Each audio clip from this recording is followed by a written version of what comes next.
Olá mundo, eu sou a Bianca e vocês estão se cuidando bem nessa quarentena? Eu espero que sim, tá bom? Porque eu deixei bem claro no último vídeo que a gente precisa, em comparação de todo mundo, pra gente passar por essa pandemia.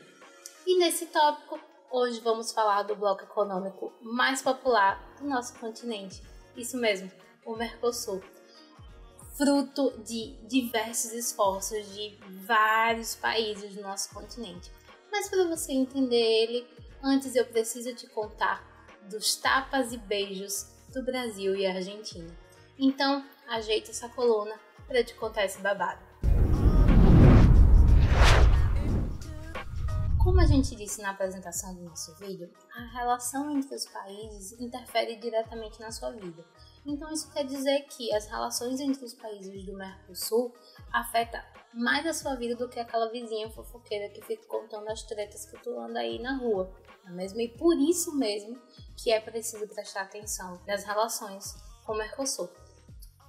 Nesse sentido, desde a promulgação da nossa Constituição em 1988, que está vigente até hoje, tá? Porque tem uma galera aí que acha que não está vigente mais não. Já no artigo 4º, parágrafo único, temos, eu tô até com a minha colinha aqui para falar certinho. A República Federativa do Brasil buscará a integração econômica, política, social e cultural dos povos da América Latina, visando a formação de uma comunidade latino-americana de nações. Por que esse artigo 4º é importante? Porque ele trata dos princípios fundamentais das nossas relações internacionais.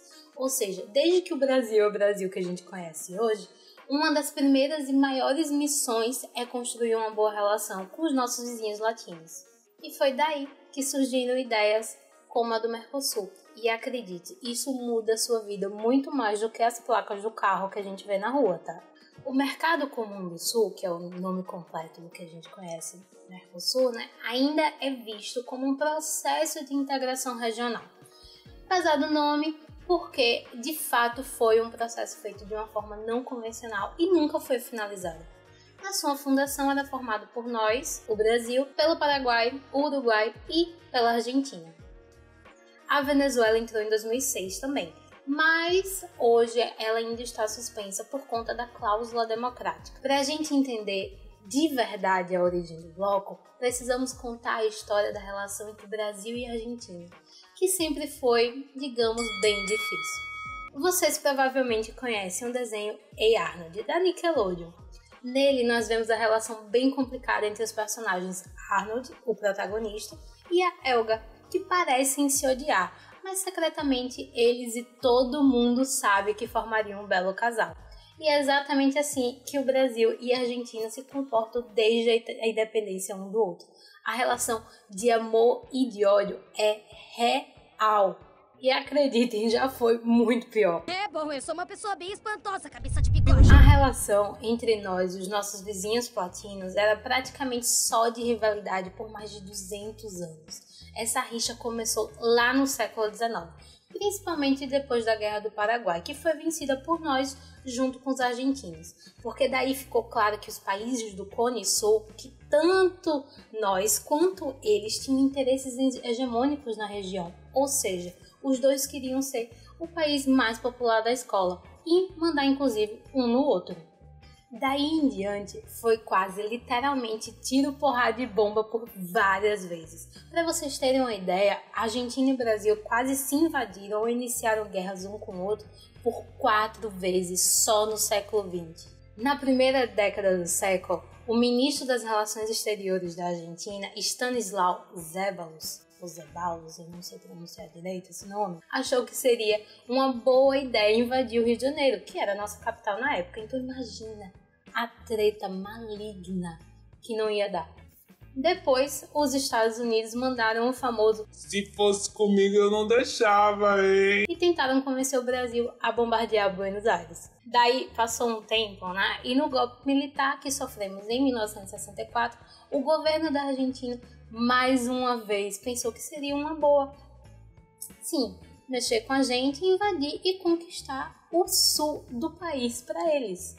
Pouco tempo depois, já nos anos 70, a aeronáutica argentina estava lá de boa e pensou: Não fazendo nada mesmo, eu acho que faria bombardear Itaipu. E deixar boa parte do Brasil sem energia elétrica, só de zoeira, tipo Rue BR mesmo. Pra nossa sorte, e convenhamos, mas pra sorte deles, né? Toda vez que surgia uma ideia dessa, os presidentes e diplomatas das épocas apagavam o fogo e protegiam a relação entre os países. Isso tudo fez com que a relação entre nós piorasse cada vez mais, e provavelmente é daí que surgiu a maioria das piadas que a gente faz com a Argentina até hoje. Na época dos abalos, como a gente contou, as relações diplomáticas entre nós e os argentinos simplesmente foram interrompidas. Ou seja, fechamos a nossa embaixada de lá e trouxemos todos os nossos diplomatas de volta, enquanto eles faziam o mesmo. E mesmo depois que restabelecemos essas relações, os diplomatas se preocupavam até com o tamanho das bitolas dos trens argentinos e brasileiros. A bitola, para quem não sabe, é o tamanho do espaço entre um trilho e outro nas ferrovias de trem. E tanto a gente quanto os argentinos não queria que a bitola daqui fosse igual a deles, para que os nossos trens não conseguissem entrar lá e vice-versa. Deu pra ver que a gente já se odiou muito mais do que durante o jogo de Copa, né? E foi nesse pé de guerra que a gente viveu até pelo menos o acordo tripartite Itaipu-Corpus, entre Argentina, Brasil e Paraguai, que deu origem àquela mesma usina que os platinos tentaram bombardear. Mas mesmo assim, esse acordo contava com a terceira parte para apaziguar as emoções. Argentina e Brasil ainda não tinham ido para um date só deles. Foi só no governo Sarney que esse chip finalmente aconteceu. O nosso Sarneyzinho começou a admitir que tinha uma quedinha pela Argentina e flertar com o presidente deles, o Raul Alfonsín. O primeiro beijo foi um acordo muito relevante, um dos mais importantes para a nossa região. O Acordo Guadalajara, que criou a Agência Brasileira-Argentina de Contabilidade e Controle de Materiais Nucleares, a ABAC. Essa agência serve, em resumo, para garantir que tanto o Brasil quanto a Argentina só vão usar a energia nuclear que eles produzirem para bens pacíficos e não vão construir uma bomba atômica para jogar um no outro. Como você pode imaginar, dado o histórico entre os dois países, esse acordo é considerado até hoje uma das maiores conquistas da diplomacia brasileira. Inclusive, ele foi negociado secretamente e os diplomatas da época foram chamados de geração dourada da nossa diplomacia. Foi esse acordo revolucionário que mudou de vez a relação entre nós e os nossos irmãos argentinos. Sonho com o momento de finalmente poder te contar todos os meus sentimentos secretos e poder te agarrar e te beijar e... Vem cá, seu boboca! Depois disso, nos apaixonamos de vez. Vimos o quanto a gente tinha coisas em comum e o quanto que podíamos ajudar um ao outro. Começamos a perceber que a gente tinha populações bem próximas, afinal de contas, e que existiam condições políticas, geográficas e econômicas para a gente cooperar. Percebemos também que até o nosso nível de subdesenvolvimento era parecido e que os Estados Unidos tinham grande participação nisso. A gente se tocou que eles eram os principais culpados por jogar lenha na fogueira da nossa briga e que enquanto a gente tretava, eles pegavam para eles a hegemonia que a gente tanto brigou para ter aqui no nosso quintal. Foi então que a gente decidiu que os Estados Unidos não podiam mais sentar com a gente no recreio. Paramos de vez de brigar e unimos as nossas forças para conquistar juntos essa popularidade. Fizemos isso criando o nosso próprio grupo das poderosas, o Mercosul. Como já disse, o Mercosul é composto por Uruguai, Paraguai, Brasil e Argentina. E todos esses países sempre estiveram na zona de influência um do outro. Inclusive, muitos deles ajudaram os outros em suas independências e alguns processos políticos mais. São países que têm muito em comum e por isso perceberam que se fortaleceriam com a União, ao exemplo da Argentina e do Brasil. O Mercosul nasceu com o Tratado de Assunção, que estabeleceu uma organização intergovernamental na forma de União Aduaneira. Isso significa que nós temos a intenção de criar um livre comércio e uma política internacional comum para todos esses países, ou seja, que a gente não pague imposto ou pague o mínimo possível pelos produtos desses países vendidos aqui dentro e que eles possam fazer o mesmo com os nossos produtos lá.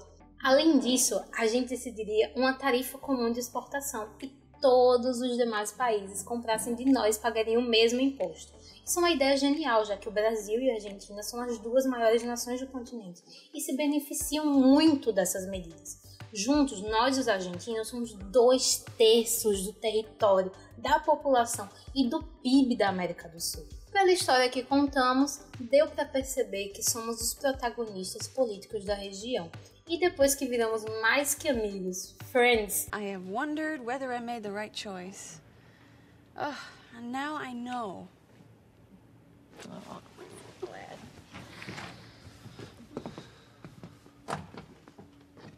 Big day.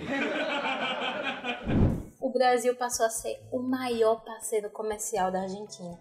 E a Argentina é o nosso terceiro maior parceiro hoje. Nós temos uma das maiores fronteiras do mundo, se contarmos esses 3 países juntos. Isso faz com que muitos produtos e pessoas se desloquem diariamente por elas. Também é através dessas fronteiras que nossas polícias controlam o contrabando, o mercado ilegal de animais, o tráfico de drogas e armas. Concluindo, o Mercosul é uma das ideias mais inteligentes que organizamos por aqui. Como nem tudo é um mar de rosas, as coisas não deram tão certo como planejado. E com o passar dos anos, cada país criou uma lista enorme de exceção às regras do mercado. Mas a verdade é que a importância do bloco vai muito além da econômica. O Mercosul hoje é a maneira de unir e promover a convergência dos interesses e culturas das sociedades dos países membros. Como eu disse, muito além da plaquinha do carro, o Mercosul tem a intenção de evitar que a gente volte a brigar entre si, até porque, além da nossa rixa histórica, como a Argentina, teve a Guerra do Paraguai, onde nós, os argentinos e os uruguaios, estraçalhamos o pobre país. Esse grupo do Zap é fundamental para que essa região aqui da América do Sul não volte a ser o barril de pólvora que já foi um dia, para manter a segurança de todos e se unir contra possíveis ameaças que venham de fora daqui, não é mesmo? E é por isso que nós devemos nos preocupar sim com notícias como no último 24 de abril, na qual a Argentina anuncia a saída das negociações do Mercosul, alegando que precisa priorizar a economia interna nessa época de pandemia. O presidente Alberto Fernandes levantou da nossa mesa do recreio e levou a Argentina junto. Segundo ele, o país precisa proteger suas empresas e seus empregos. E, de fato, no momento seria um fardo muito grande ter que dividir responsabilidades com países como o Brasil, que apresentam indicadores econômicos desastrosos. A própria Argentina está com uma crise de anos e se encontra às vésperas de declarar uma segunda moratória em menos de um ano. Ou seja, dar calote e não pagar as dívidas que tem. Mas isso acontece no momento em que o Mercosul está em negociações com países como Canadá, Coreia do Sul, Líbano, Singapura, indicando um novo acordo com os Estados Unidos e com o Japão. Isso sem contar que sem os argentinos a gente não pode negociar novas tarifas e medidas econômicas para o mercado. A saída da Argentina pode representar uma trava enorme para esses tratados e deixa uma dúvida em que todos nós sobre o futuro do bloco.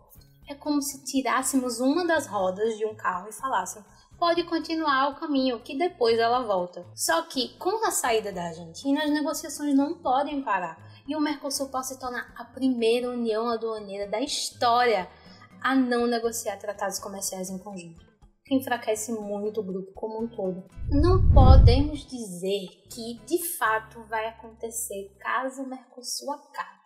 Afinal, ninguém aqui faz futurologia. Sorry, kid. Mas agora todos sabemos o que acontecia antes do bloco e com certeza ninguém quer ver aquele climão de novo. Num mundo que se volta cada vez mais para o isolacionismo, é muito importante que projetos de cooperação como o Mercosul se mantenham uma boa ideia na opinião pública. Afinal, o isolacionismo é sempre o primeiro passo para conflitos regionais e até mesmo generalizados no mundo. Quanto mais cooperarmos, mais próximos estaremos uns dos outros e mais fácil será enfrentar os desafios que o sistema internacional oferece. E o que você pode fazer em relação a isso? Se informar. Não deixe nenhuma notícia sobre o Mercosul passar e acompanhe o desenvolvimento do bloco. Estude o quanto puder sobre o tema e fale com as pessoas. Pode começar indicando esse vídeo, né? E se tiver alguma dúvida, deixe nos comentários. Também não esqueça de curtir o vídeo e se inscrever no canal. Acione o sininho, fique de olho no mundo lá fora e até a próxima!